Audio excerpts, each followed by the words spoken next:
Meus queridos irmãos, alguns cientistas sociais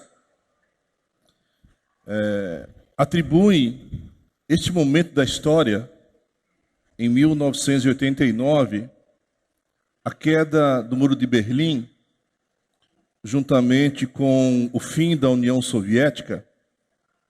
Eles atribuem esse momento da história à inauguração ou à confirmação de um período, de um tempo, de uma era que nós estamos vivendo.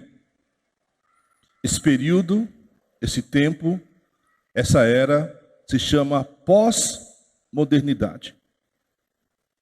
E como disse, alguns cientistas das áreas sociais consideram esse fato, esse episódio, a queda do Muro de Berlim, um marco que inaugura esse tempo chamado pós-modernidade.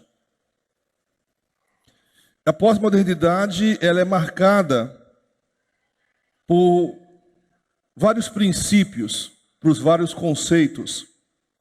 Por exemplo, a globalização,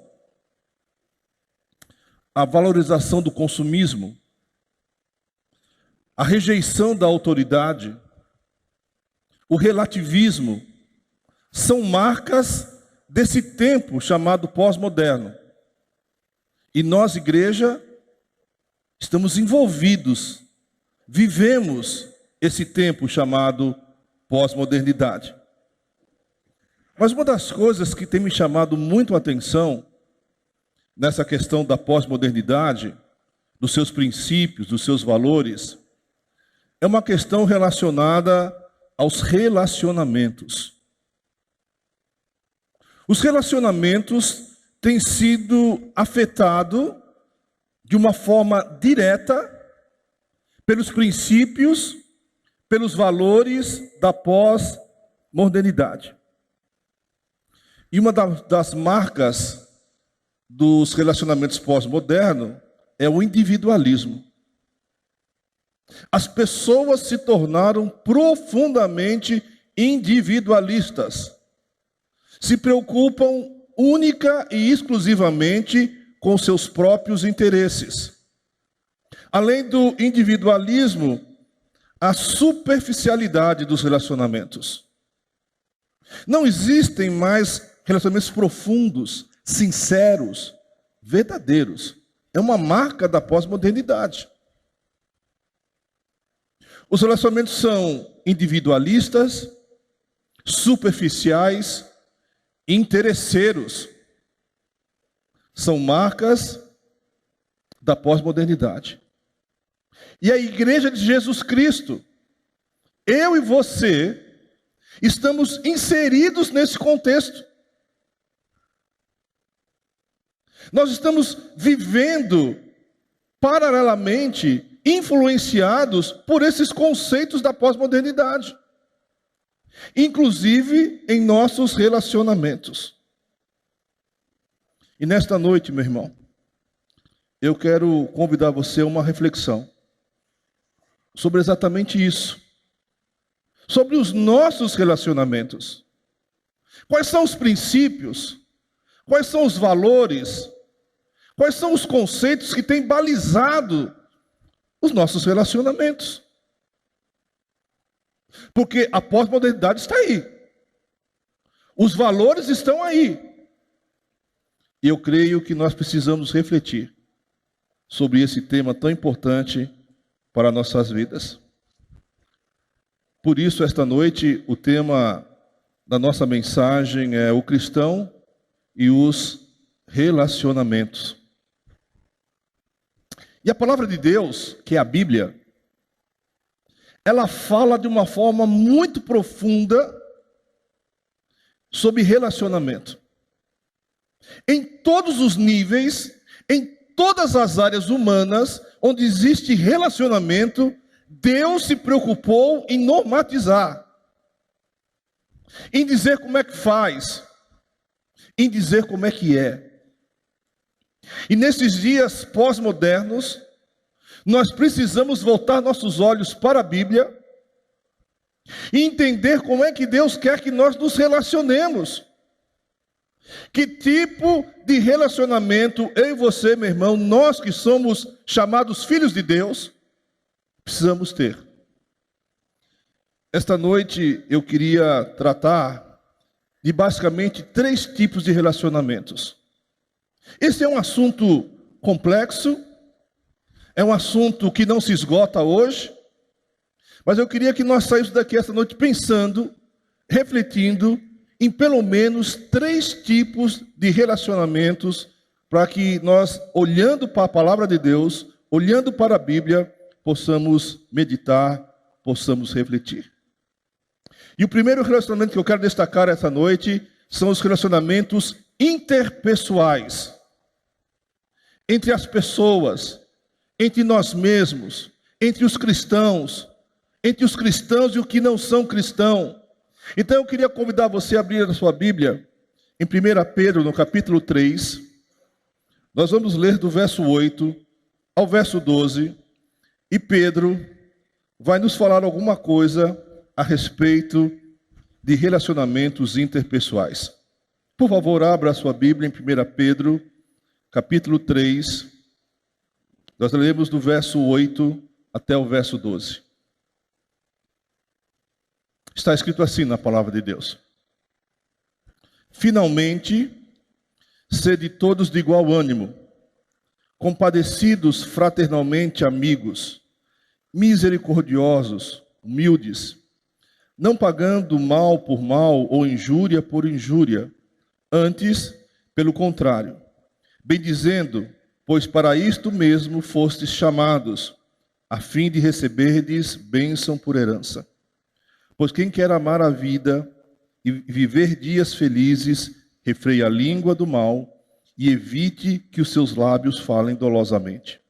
Aparta-se do mal, pratique o que é bom, busque a paz e empenhe-se por alcançá-la. Porque os olhos do Senhor repousam sobre os justos e os seus ouvidos estão abertos às suas súplicas. Mas o rosto do Senhor está contra aqueles que praticam males. Oremos ao Senhor. Santo Deus, Deus de misericórdia, de amor e graça, em nome de Jesus, nós queremos, mais uma vez nessa noite, nos colocar diante do Senhor em oração, e nesse exato momento pedindo a direção do Espírito, para que nós possamos compreender a mensagem da Tua palavra. Ó Deus, que o Teu Espírito Santo nos traga clareza, que Teu Espírito Santo, ó Deus, nos traga iluminação, para que aquilo que Tu queres nos comunicar fique gravado em nossas mentes e em nossos corações. Me auxilie em especial nesse momento, ó Deus. Mais do que nunca, eu preciso do Teu auxílio para esse momento tão importante para a vida da igreja. Que a igreja seja edificada e o Teu nome seja glorificado. Nós oramos em nome de Jesus Cristo. Amém. Pedro, nessa sua primeira carta, ele escreve como que os crentes devem se relacionar com as autoridades. Paulo também fez isso. Pedro escreve como os patrões devem se relacionar com seus funcionários. Paulo também fez isso. Pedro escreve como o marido se relaciona com a sua esposa. Paulo também fez isso. E agora Pedro fala de como nós devemos nos comportar uns com os outros e com aqueles que não creem da mesma forma que nós cremos. E Paulo também fez isso. Então veja como Deus teve a preocupação de colocar na sua palavra esclarecimentos de como nós devemos nos comportar em todo tipo de relacionamento. Mas nesse momento, nesta noite, eu quero falar sobre relacionamentos interpessoais. E de imediato, e de pronto, eu preciso dizer para você que a base de qualquer relacionamento humano será sempre baseada no amor. O amor sempre será a base dos nossos relacionamentos. Sem amor sincero, sem amor verdadeiro, não vai haver relacionamento sincero, não vai haver relacionamento verdadeiro. Guarde isso no seu coração. Pedro começa dizendo na sua epístola, nesse capítulo 3, a partir do verso 8, que se nós cremos no mesmo Deus, se nós somos salvos pelo mesmo Jesus Cristo, se nós somos guiados pelo mesmo Espírito Santo, irmãos, então entre nós, no nosso relacionamento, deve haver unidade. Deve haver o mesmo ânimo. Deve haver a mesma fé. Deve haver tolerância. Pedro está dizendo que as nossas diferenças não podem nos separar. Pelo contrário, as nossas diferenças, elas se complementam. Os dons espirituais que Deus nos concede através do seu Espírito Santo, que não são os mesmos para as mesmas pessoas, são para dar unidade à igreja, dar unidade ao corpo. Então, os nossos relacionamentos precisam trazer unidade ao corpo.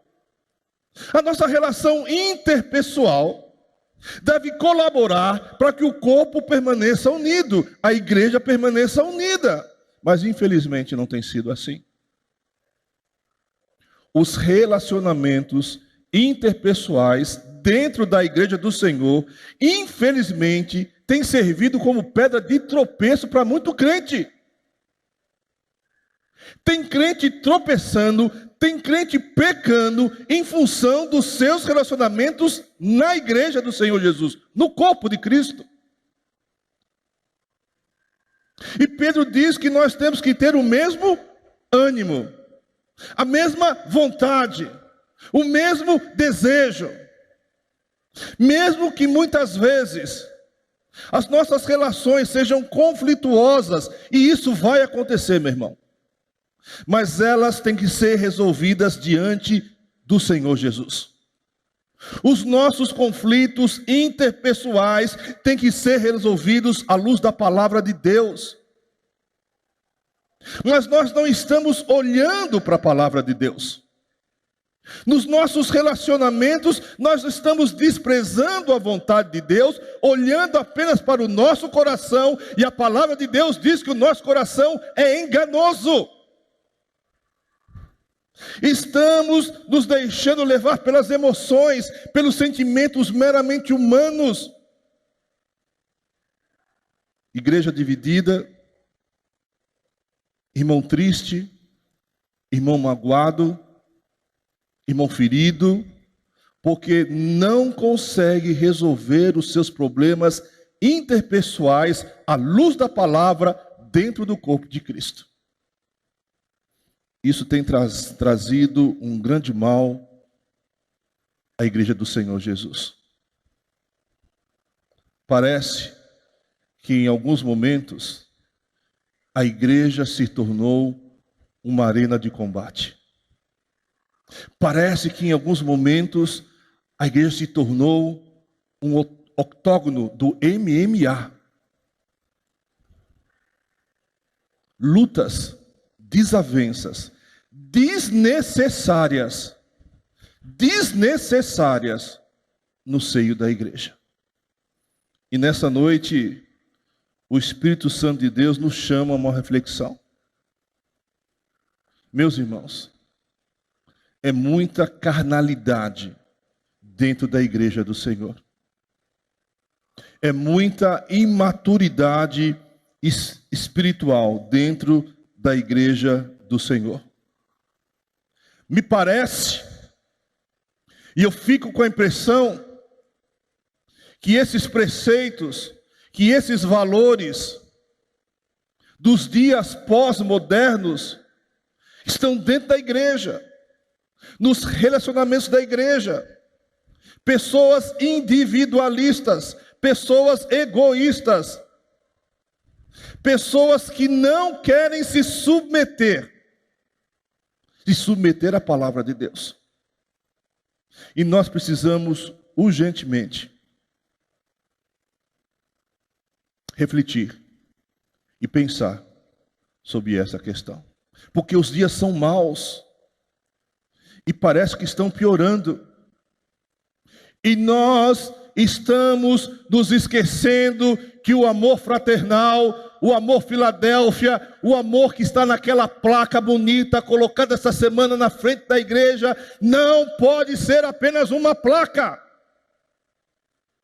Não pode estar apenas no nome, mas tem que ser realidade no meio da igreja. Na igreja do Senhor Jesus, nós estamos esquecendo do amor Filadélfia, do amor Filos, do amor fraternal, do amor que aceita, do amor que acolhe, do amor que perdoa, do amor que entende, do amor que abraça. Nós estamos deixando de lado.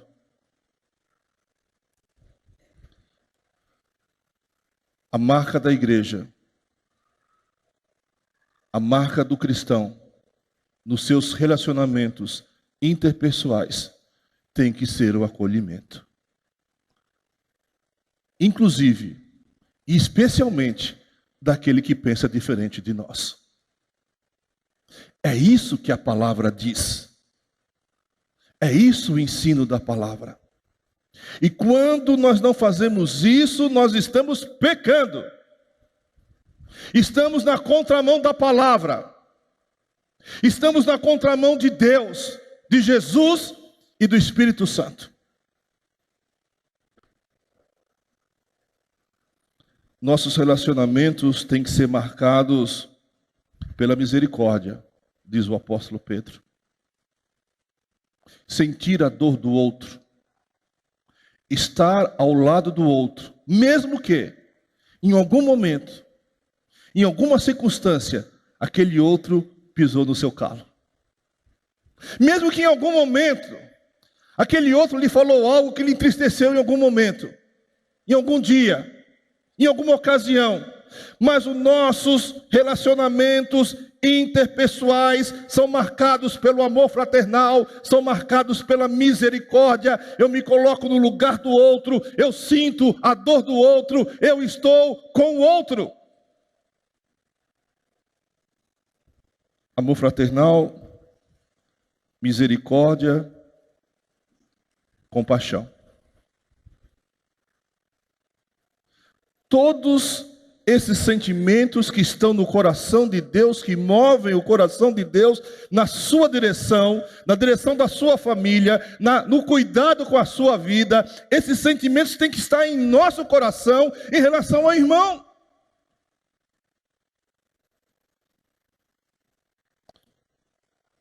Temos que ser humildes.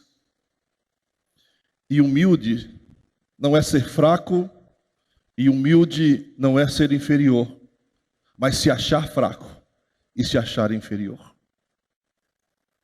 Os nossos relacionamentos interpessoais têm que ser determinados pela palavra de Deus. E me parece que não é isso que temos encontrado na igreja do Senhor. O apóstolo Pedro fala de duas atitudes que nós devemos ter com relação àqueles que fazem mal para nós, com relação àquele que fala de nós, com relação àquele que porventura nos feriu e nos magoou.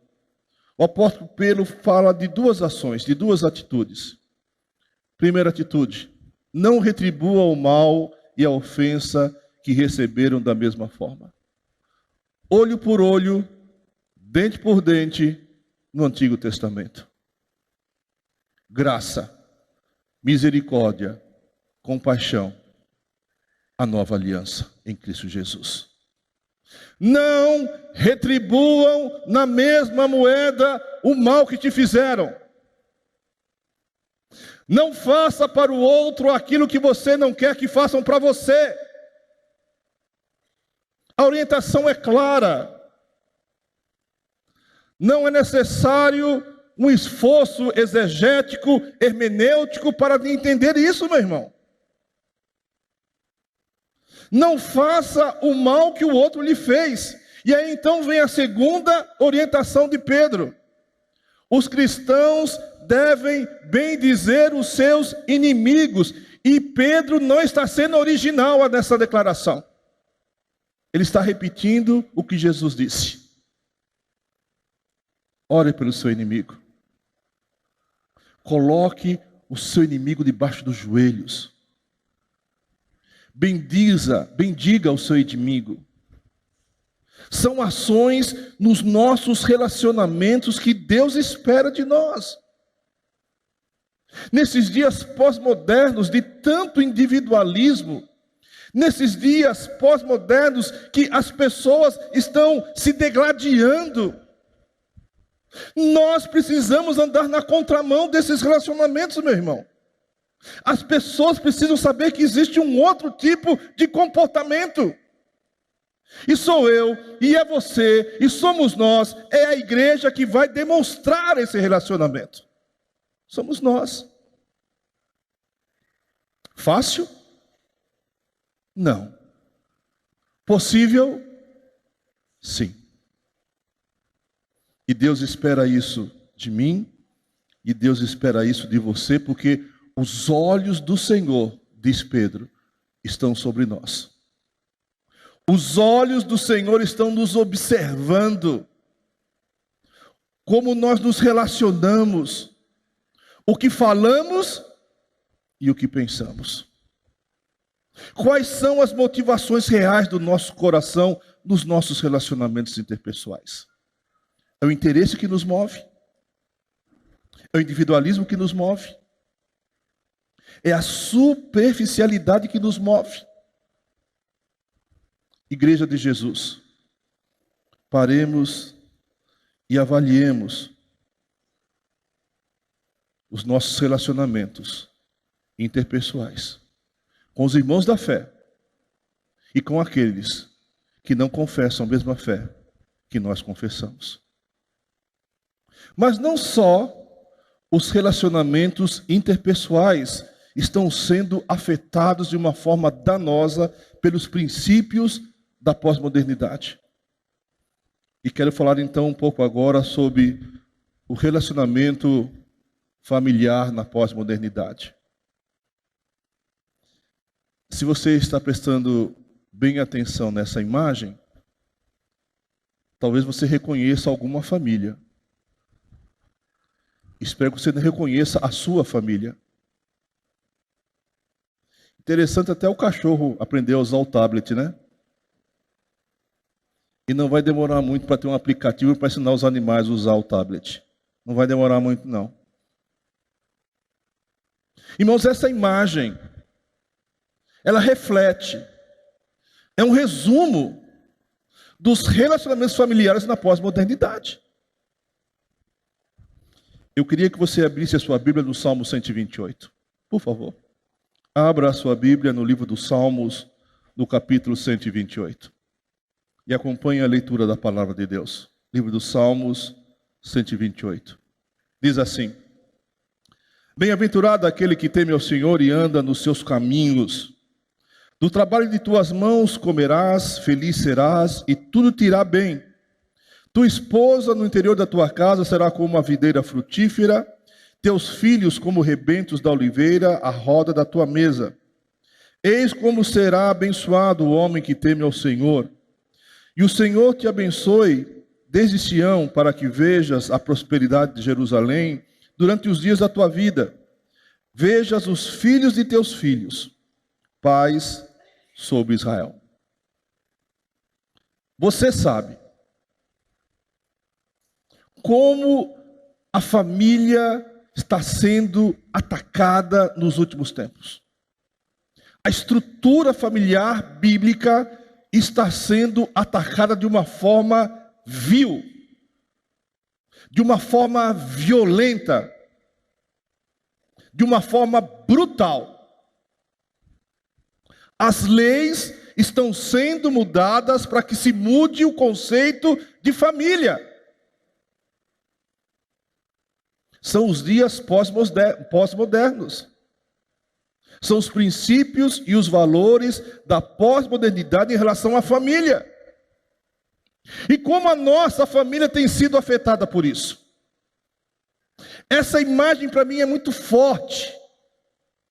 é muito reveladora. E veja bem, absolutamente nada contra a tecnologia, contra o celular, o iPhone, o iPod, o ai. Nada contra isso, meu irmão. São ferramentas importantes quando são bem usadas. Mas esta semana eu fiquei impressionado quando os jornais de rede nacional divulgaram uma notícia que um pai escreveu um bilhete à mão, tirou uma foto e colocou no WhatsApp da filha, para que a filha pudesse ouvi-lo. Uma filha adolescente de 17 anos. E ele dizia: minha filha, a partir de hoje, se você não ajudar nas tarefas domésticas, lavar uma louça, arrumar o seu quarto, eu vou mudar a senha do Wi-Fi todo dia. Aí a filha se rendeu. Não, papai, sem Wi-Fi eu não posso viver, eu arrumo meu quarto. Dias pós-modernos, o pai tem que chantagear a filha para ele poder fazer alguma coisa dentro de casa com a senha do Wi-Fi. Meu irmão, o que é isso? E deu em rede nacional, deu no Fantástico, deu no Jornal Nacional, deu no SBT, deu em todo lugar. Aonde nós vamos chegar?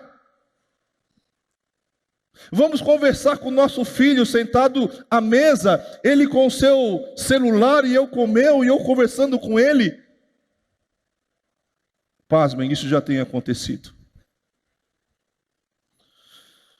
Várias têm sido as tentativas de destruir o princípio da família bíblica: pai, mãe e filhos. E eu tenho para mim que essa ação de destruição do núcleo familiar, ela é irreversível. Eu tenho para mim que cada vez mais as pessoas que defendem ideias contrárias ao núcleo familiar bíblico está crescendo, se fortalecendo. E nós, igreja do Senhor, estamos sendo afetados por isso.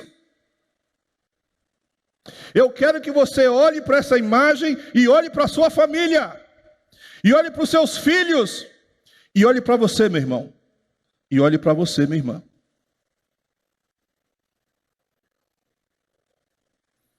Nós estamos vivendo crise de autoridade nas famílias, inversão de papéis nas famílias, pais ausentes, filhos desobedientes.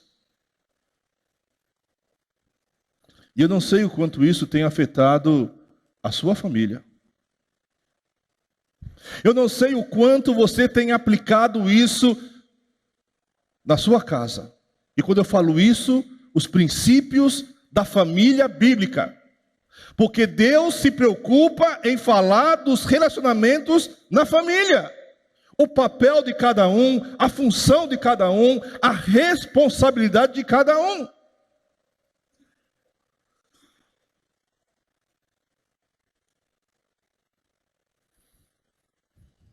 O que fazer quando a família entra em crise? O que fazer quando a crise bate na nossa porta? E ela não apenas bate, ela bate e ela entra na nossa porta. Meus irmãos, só nos resta uma única coisa: olhar para a palavra de Deus. Quantas vezes na sua vida de cristão, quantas vezes na sua caminhada cristã, você já ouviu essa declaração? Medite na palavra de Deus, leia a palavra de Deus, conheça a palavra de Deus, porque se nós não meditarmos, não conhecermos, nós não vamos poder praticar a palavra de Deus nos relacionamentos familiares. Existe um plano orquestrado no inferno para destruir a família bíblica. E parece que o diabo está tendo êxito. E parece que o diabo está tendo êxito, meus irmãos. Lute pela sua família. Lute pelos seus filhos. Lute pela sua esposa. Lute pelo seu marido.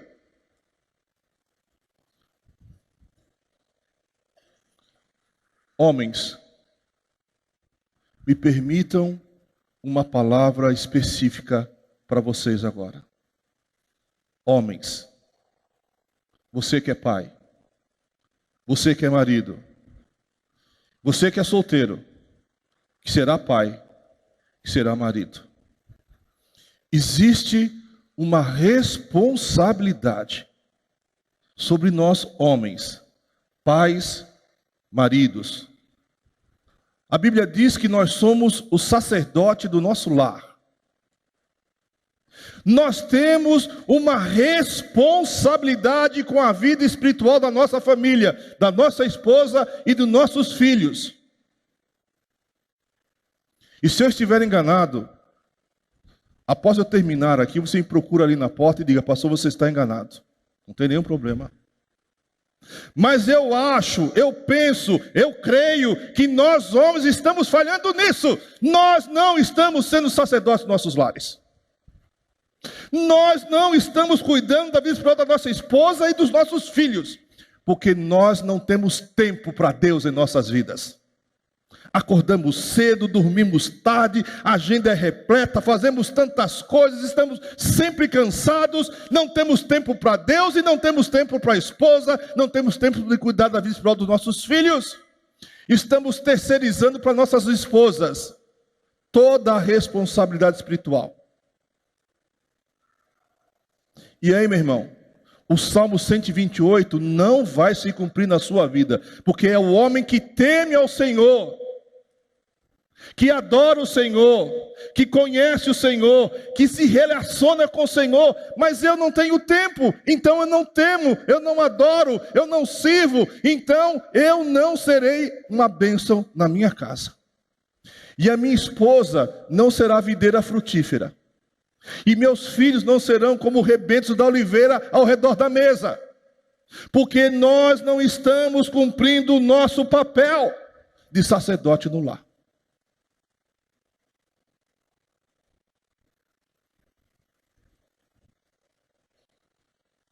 Nós precisamos, como família, ter tempo para Deus. Eu não sei como você vai fazer. Eu sei que você tem que fazer. Eu sei que você tem que fazer algo, meu irmão. Fazer algo, minha irmã. Filho, faça algo. Os nossos filhos são abençoados agora nesse momento, que estão lá, ouvindo a palavra. Desde a mais tenra idade, desde o bebezinho, está ouvindo a palavra. Isso é maravilhoso, isso é muito bom, mas isso é muito pouco. 30 minutos que eles vão ficar lá, 40 no máximo. E nos demais dias da semana, quem é que tem cuidado da vida espiritual do seu filho? Marido, quantas vezes você orou com a sua esposa essa semana?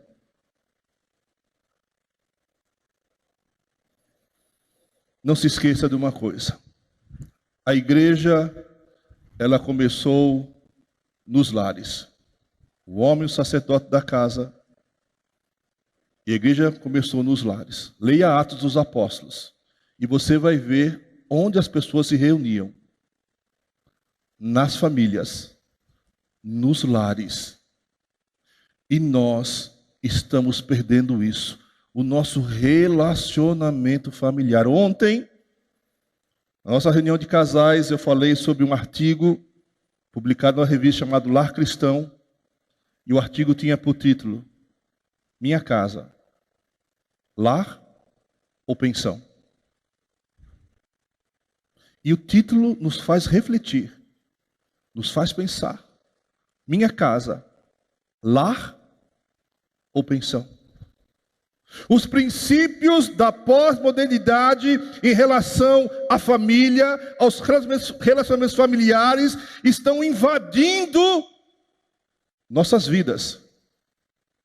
Nas escolas, nas universidades, no trabalho, os valores, os princípios, os conceitos são outros do que fala a palavra de Deus sobre a família. E se os nossos filhos não estiverem devidamente preparados,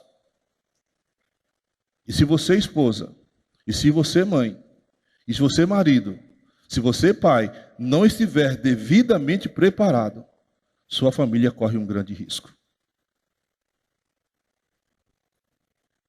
Deus quer transformar a sua família na família do Salmo 128.